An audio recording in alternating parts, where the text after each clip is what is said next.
है यार, और क्यों जंतर मंतर पे आना पड़ गया आपको? हम मुंबई महाराष्ट्र से आए हैं। हमारे बहुत बुनियादी सवाल है। इस देश में आरक्षण का कानून होना चाहिए। आरक्षण के कानून न होने से आरक्षण का ईमानदारी से अमल नहीं हो रहा है। राइट टू आरक्षण की बात कर रहे हैं, जैसे राइट टू एजुकेशन है, उस तरह की बात कर रहे हैं कि मतलब अधिकार ही होना चाहिए। बाबा साहब अम्बेडकर और महात्मा गांधी जी के बीच में जो एग्रीमेंट होता है उसे पूना पैक्ट कहते हैं। आज आरक्षण को 10 साल के लिए एक्सटेंड करने के लिए एक छोटा सा एक ऑर्डिनेंस सर्कुलर निकाला जाता है। हर बार 10 साल बाद बढ़ाया जाता है। 10 साल बढ़ाया जाता है। एक्ट की तरह काम करता है। आरक्षण का कानून अगर रहेगा तो आरक्षण के साथ जो छेड़खानी कर रहा है, आरक्षण के अमल बजाने नहीं कर रहा है, आरक्षण को जानबूझकर अमल नहीं कर रहा है, उन लोगों के ऊपर कार्रवाई करने की प्रोविजन। क्या आप कॉन्स्टिट्यूशनल राइट जो होता है 2/3 जिस तरीका उस तरह का प्रावधान चाह रहे हैं जिसमें कि परिवर्तन ना हो सके? जिस प्रकार मोदी साहब ने 3 तलाक का कानून किया, हाँ, गाय बच्चों को काटने का कानून किया, ठीक है, बहुत सारे कानून किए, उसी प्रकार हम इस देश में आरक्षण का कानून चाहते हैं। ये बहुत बड़ी बात कर रहे हैं। कहने का मतलब ये है कि जिस तरह सरकारें हर 10 साल के अंदर रिव्यू कर लेती हैं, उसमें कुछ घटा देती हैं, कुछ बढ़ा देती हैं, अधिकारों के साथ समझौता हो जाता है और बहुत जो मजबूत वर्ग है वो अक्सर आरक्षण को ले लेता है, गरीबों का हिस्सा ले लेता है और अपनी जो मजबूत जातियाँ, सशक्त जातियाँ, वो भी उसमें घुसने की कोशिश करती हैं बैक एंड से। ये सब समस्याएँ, तो इसलिए ये कह रहे हैं कि भाई एक कानून बना दो, ये रोज़ रोज़ का झंझट बर्दाश्त नहीं होता। क्या लगता है, बनेगा कानून? कानून तो बनना चाहिए और लोगों की तो मांग है, लेकिन सरकार किस प्रकार की है? सरकार अगर आरक्षण के विरोध की रहेगी तो करेगी नहीं।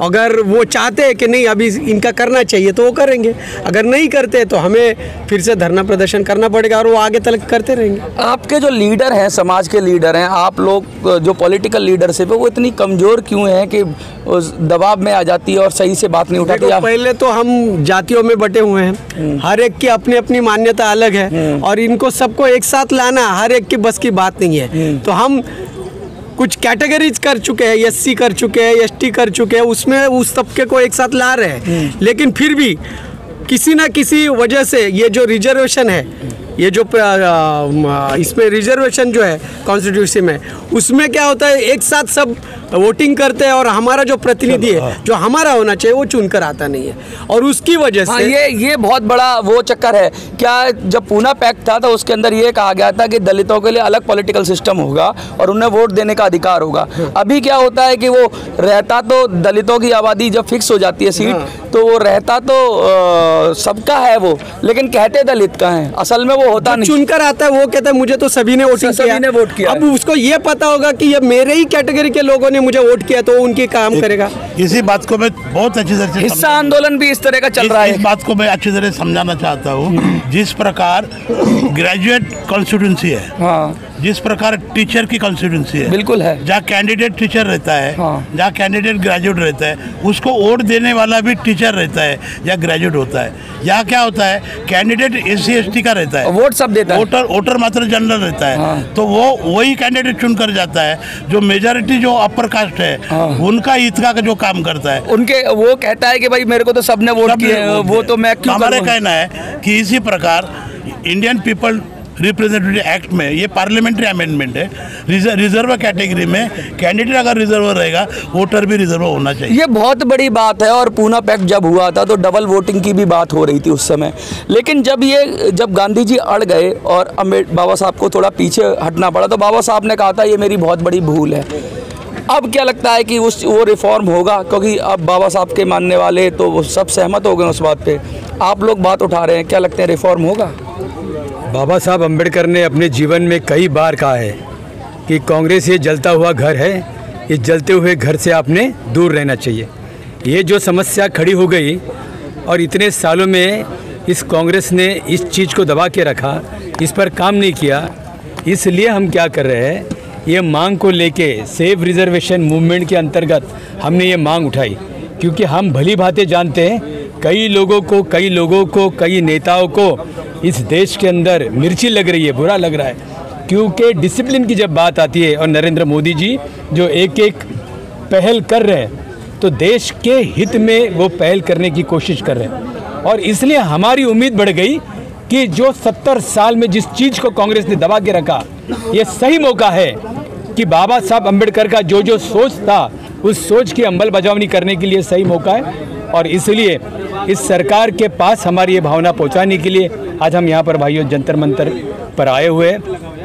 हमारे साथ में ये जो ट्राइबल एरिया जो ट्राइबल कम्युनिटी है उस ट्राइबल कम्युनिटी के युवा नेता सुखदेव पवार जी भी है जो महाराष्ट्र से बिलोंग करते हैं। तो अलग संगठन के प्रमुख लोग हम इस मांग को लेकर आए। आज हम पीएम ऑफिस में जा रहे हैं और जो नासिक में जो विमानतल है उसको जो नाम देना है तो उस सिलसिले में सिंधिया जी के कार्यालय भी में हम लोग जाने वाले।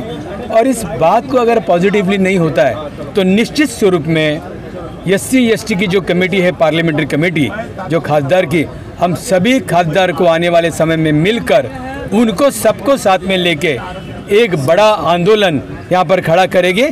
पर मुझे पूरा उम्मीद है कि सरकार दलितों के साथ है, सरकार बहुजनों के साथ है, सरकार गरीबों के साथ है। इस उम्मीद के साथ हम यहाँ पर आए हुए, इस जंतर मंतर पर आए हुए कि निश्चित एक बात मैं पूछना चाहूँगा आपसे, कहीं पर किसी कास्ट को SC में डाल देते हैं, कहीं OBC में डाल देते हैं, ST के साथ भी ऐसा है। एक अलग लड़ाई है। तो आरक्षण के नाम पर कहीं कहीं तो मिल जाता है हक और कहीं नहीं मिलता। तो वन रिजर्वेशन, वन कास्ट और होल नेशन वन रिजर्वेशन वाली बात भी हो रही है क्या? मतलब कि यहाँ पर एक कास्ट है वो ST में है, कहीं SC में है, इस तरह का भी चल रहा है, डिस्क्रिमिनेशन चल रहा है। महाराष्ट्र में एक बड़ा आरक्षण के लिए बड़ा आंदोलन खड़ा रह रहा है, मराठा आरक्षण है।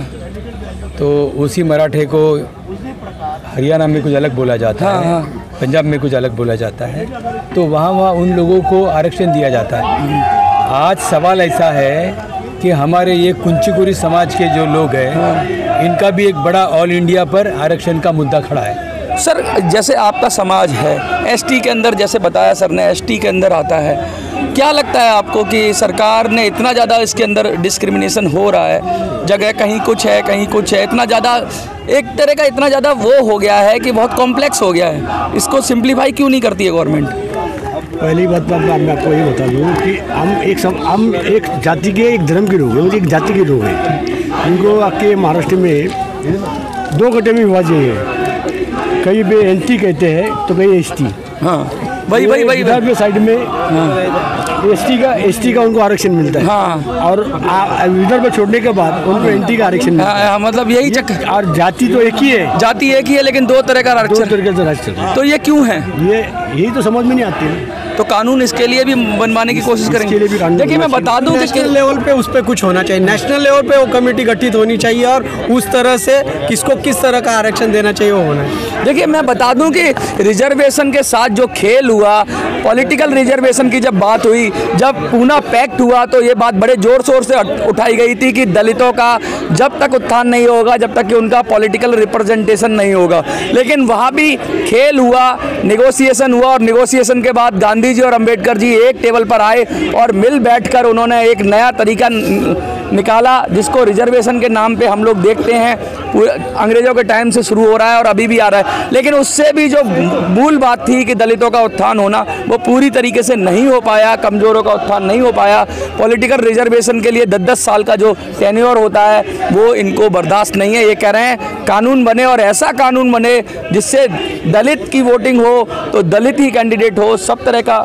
हाँ जी बताइए। एक बहुत बड़ा मुद्दा है यहाँ पर, ये पूरे देश के अंदर जो सफाई कामगार हैं उस सफाई कामगार को लेकर हरियाणा में, महाराष्ट्र में ईश्वर भाई झंझोटड़ एक बड़ी लड़ाई लड़ रहे हैं कि राज्य में और केंद्र सरकार पर, केंद्र सरकार के माध्यम से बोर्ड बनाया जाए। तो महाराष्ट्र के सफाई कामगार के नेता और हरियाणा राज्य के कन्वीनर ईश्वर भाई झंझोटड़ भी इधर है। मैं चाहता हूं कि आपके माध्यम से उनकी बात जो वो कहना चाहते हैं वो भी यहाँ पर रखा जाए। ईश्वर सर, इतना बड़ा आंदोलन आप उठा रहे हैं, बहुत बड़ी बात कर रहे हैं। बाबा साहब ने भी अपने कदम पीछे खींच लिए थे एक बार, इस तरह की बात हो रही है। आप उनसे भी ज़्यादा जद्दोजहद करनी पड़ेगी आपको, बहुत आसान नहीं है जो आप मांग रहे हैं। नहीं, बाबा साहब तो हमारे खून में है। हाँ। जब तक हम सोते नहीं, जब खाते नहीं, जब भी बाबा साहब के नाम बगैर हमारा कोई कामकाज ही नहीं होता है। दिन जब उदय होता है ये महाराष्ट्र में कि पूरी हिंदुस्तान में आज सफाई कामगार के ऊपर अन्य अत्याचार हो रहा है। आपने न्यूज़ के माध्यम से कभी देखा होगा, मुंबई में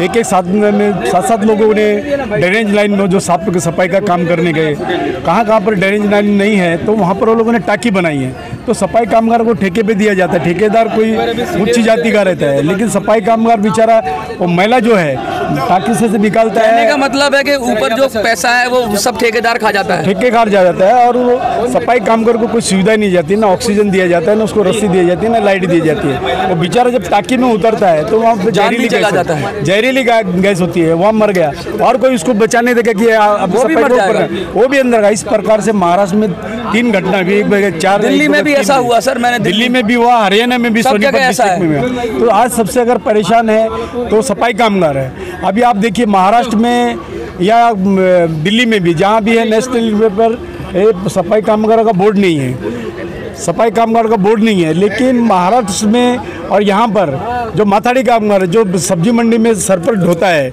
या ट्रक जो खाली करता है सर पर, उनको सब चीज़ सुविधा दी जाती है। उनको काम की पगार, उनका टाइम, समय और हाउसिंग से सब उनकी सुरक्षित होती है। लेकिन सफाई कामगार के बारे में ऐसा नहीं है। सफाई कामगार इतना परेशान है कि दिल्ली में आपको जैसे कोठी है, अगर सफाई कामगार वहाँ काम कर रहा है, वो हद से ज़्यादा काम कर रहा है, लेकिन उसका जो मुआवजा उसको पगार में नहीं मिलती है। जब वो मालिक से सफाई काम की बोलता है कि मेरी साहब पगार बढ़ा दीजिए, तो उसका मालिक कहता है कि कल से काम पे नहीं आना। कहाँ केस है, या जब जो कंपाउंड होता है अगर उसमें कुत्ता आग देता है तो मालिक कहता है कि उसको सफाई काम करके कहता है कि संडास साफ करो। अगर कुत्ते को संडास मिलता है तो उसको काम पे से निकाल दिया जाता है और कोई मुआवजा नहीं मिलता। लेकिन सरकार ने खाली नाम पर, वो भी महाराष्ट्र सरकार ने सिर्फ ऐसा बोर्ड आयोग बनाया है, सफाई कामगार है, कांग्रेस के जमाने में बनाया, लेकिन उसको असली आज़मा उसको सरकार ने कानून नहीं बनाया, उसको कोई पावर नहीं दिया है, खाली नाम के लिए बना दिया। तो मोदी सरकार से हमारा कहना है कि सफाई कामगार को जिस प्रकार से सिक्योरिटी बोर्ड है, जिस प्रकार से माथाड़ी कामगार है, उस प्रकार से सफाई कामगारों का बोर्ड निश्चित हो जाए, उसकी पगार सुनिश्चित होनी चाहिए, उसका जो रहने की जो व्यवस्था है उसका एक सुनिश्चित होना चाहिए। तो ये सरकार से हमारी मांग है और हम 95 से इस विषय पर हम काम कर रहे हैं। जहाँ भी इस प्रकार का अन्याय होता है वहाँ पर हम निर्देशन करते हैं, मोर्चा करते हैं, लेकिन आज तक सरकार ने कोई हमारी सुनी।